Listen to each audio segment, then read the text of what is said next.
మోకాల నొప్పులకు ఎటువంటి సర్జరీ లేకుండా ఎపియాన్ పెయిన్ క్లినిక్ అందిస్తున్న అత్యాధునిక చికిత్స.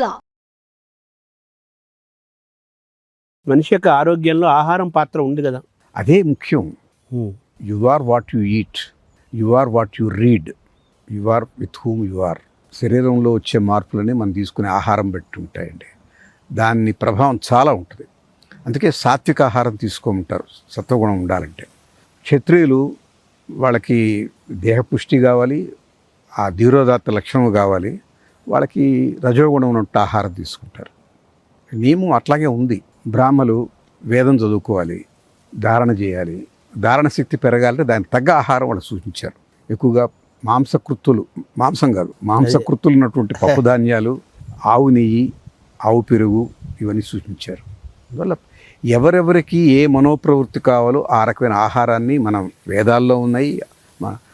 ఆరోగ్యాన్ని కూడా వాగ్భటుడు ఎంతో రాశారు.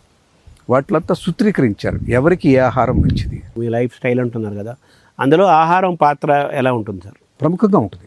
నిద్రాహార మైథునాలు 3 సహజ ధర్మాలు. వాటికి ఎప్పుడూ లోటు రాకూడదు.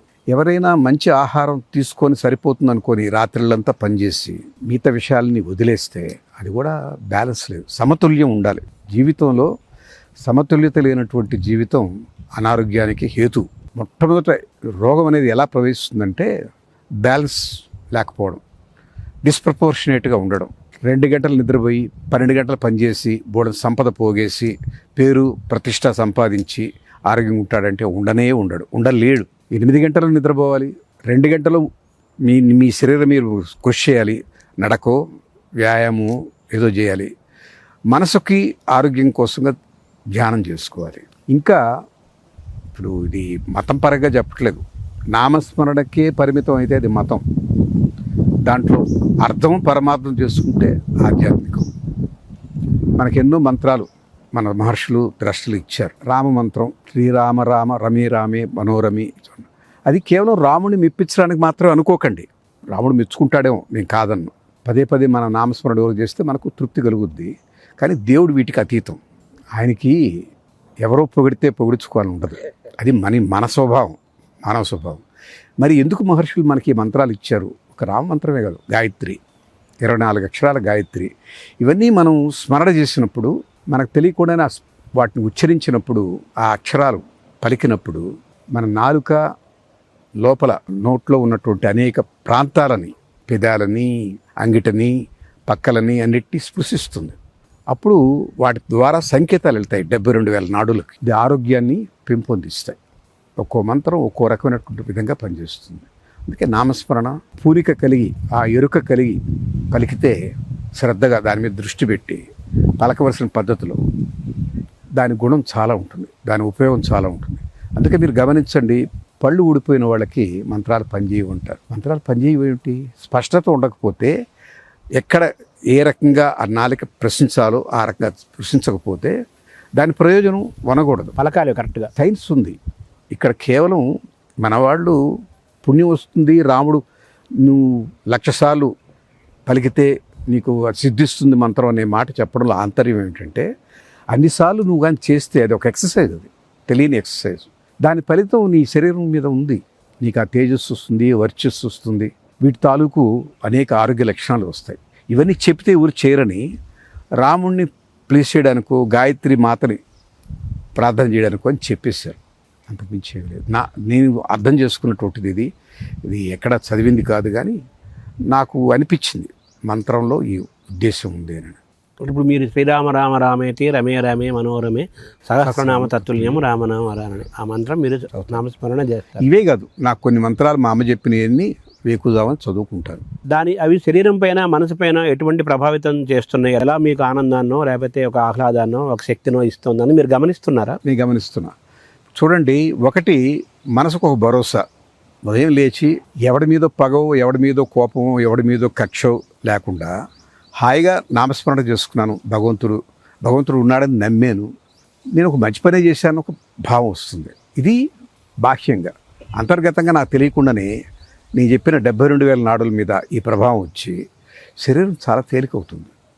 ఆ రోజుకి ఉత్సాహం వస్తుంది, ఆ రోజు శక్తి వస్తుంది, ఆ రోజు రాబోయే సమస్యకి ఎదుర్కోగలనటువంటి ధైర్యం వస్తుంది. ఒక ఆత్మవిశ్వాసం కలుగుద్ది. ఇవి దాని ప్రయోజనాలు. ఒకటి, మానసికంగా నేను మంచి పని చేశాను తృప్తి. 2, మీకు తెలియకుండా శరీరంలో ఆ శక్తి, ఆ ఓజస్సు, తేజస్సు వస్తాయి. ఎదుర్కోగలను ఇవాళ ఈ సమస్యని, దీన్ని దాటగలను, ఈ సమస్య పరిష్కారం కనుక్కోగలను అన్నటువంటి ఒక ఉత్తేజం వస్తుంది. ఇవి నేను గమనించింది. మీ మైండ్ బాడీని మీరు చదువుతున్నారు, ఆ స్పృహతో ఉన్నారు మీరు. అదే యోగా. చిత్తవృత్తి నిరోధ యోగా. అది చిత్తం మనం వదిలేస్తే దాన్ని ఇష్టం వచ్చినట్టు పోతూ ఉంటుందండి, ఎటు కావాలంటే అటు వెళ్తుంది. అదొక కోతి, ఒక కొమ్మ నుంచి ఇంకో కొమ్మ మీదకి దూకుతూ ఉంటుంది. దాన్ని నిరోధించటమే సమస్థితి యోగం. సమస్థితి అంటే ఏంటంటే మన శరీరం, మనస్సు 2 వేరు. ఆ రెండింటిని ఏకీకృతం చేయాలి. ఆ రెండింటిని ఏకీకృతం చేసినప్పుడు శక్తి మీకు ఇనుముడిస్తుంది. ఒక మంచి పర్పస్కి ఎక్కువ శక్తి కావాలి, చెడ్డ పని చేయడానికి ఎక్కువ శక్తే కావాలి. చూడండి, పగబట్టిన వాడు కేవలం వేరే ఆలోచించడు, ఒక్క లక్ష్యం మీదనే ఉంటాడు. రావణాసురుడు అదే ఉన్నాడు కదా, అదే రకంగా అర్జునుడు ఉన్నాడు. ఆ ఏకాగ్రత రావడానికే యోగా. ఆత్మలో ఉన్నటువంటి శక్తిని, శరీరంలో ఉన్న శక్తిని ఏకీకృతం చేసి దాన్ని గరిష్ట స్థాయికి తీసుకువెళ్ళి దాన్ని ఉపయోగిస్తే దాని ఫలితాలు అద్భుతంగా ఉంటాయి. మీ దైనందిన జీవితంలో మీరు యోగ సాధన చేస్తున్నారా? మీరు చేస్తున్నాం. అంటే ఏం చేస్తారు సార్ యోగ సాధన అంటే? అవి చాలా ఉన్నాయి, అన్నీ చేయలేము. మీరు చేస్తున్నవి యమ నియమ అష్టాంగ యోగాలు ఉన్నాయి, చాలా ఉన్నాయి. నియమము, ఆ తర్వాత అన్నిటికన్నా ముఖ్యంగా ధ్యానం, ధారణ, సమాధి, ఇవన్నీ కూడా ఉన్నాయి. మీరు చేస్తున్నవి? నేను చేస్తున్నది ధ్యానం, ప్రాణాయామం.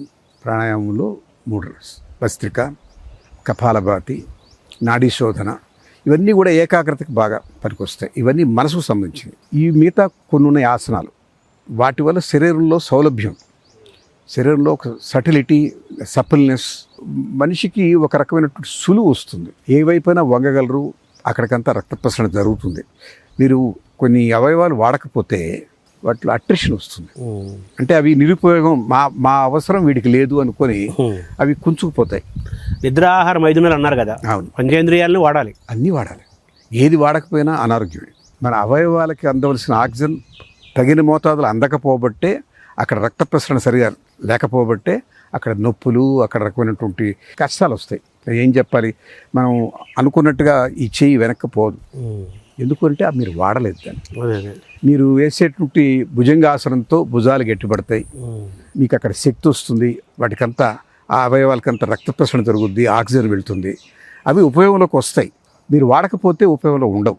మీరు ఏమేమి ఆసనాలు వేస్తుంటారు సార్ రోజు? ఒకప్పుడులాగా పద్మాసనం వేయలేదు. నాకు యాక్సిడెంట్ అయినప్పుడు ఫేమర్ బోన్ మల్టిపుల్ ఫ్రాక్షన్ అయినప్పుడు లోపల రాడ్ పెట్టారు. దానికి ఇక నాకు కూర్చునే సౌలభ్యం లేదు. కానీ ఆసనం కాదు, కానీ నేను కుర్జీలో కూర్చొని అన్ని రకాల ఆసనాలు చేస్తాను. ఈవెన్ సూర్య నమస్కారాలు కూడా కుర్జీలో కూర్చొని చేయగలను. అబ్బో, చేస్తాను. తర్వాత భుజంగాసన్, సర్వాంగాసన్ నాకు చాలా ముఖ్యం. సర్వాంగాసన్ వల్ల శిరస్సుకి రక్త ప్రసరణ బాగుంటుంది. సర్వాంగాసనం చాలా మంచి ఆసనంగా చెప్తారు కదా. అవును, సర్వాంగాసనం చాలా మంచి ఆసనం. భుజంగాసనం కూడా చాలా మంచిది. తర్వాత ఈ బ్రిడ్జ్ అంటాం, సేతుబంధాసనం, అది నడువుకి చాలా శక్తినిస్తుంది.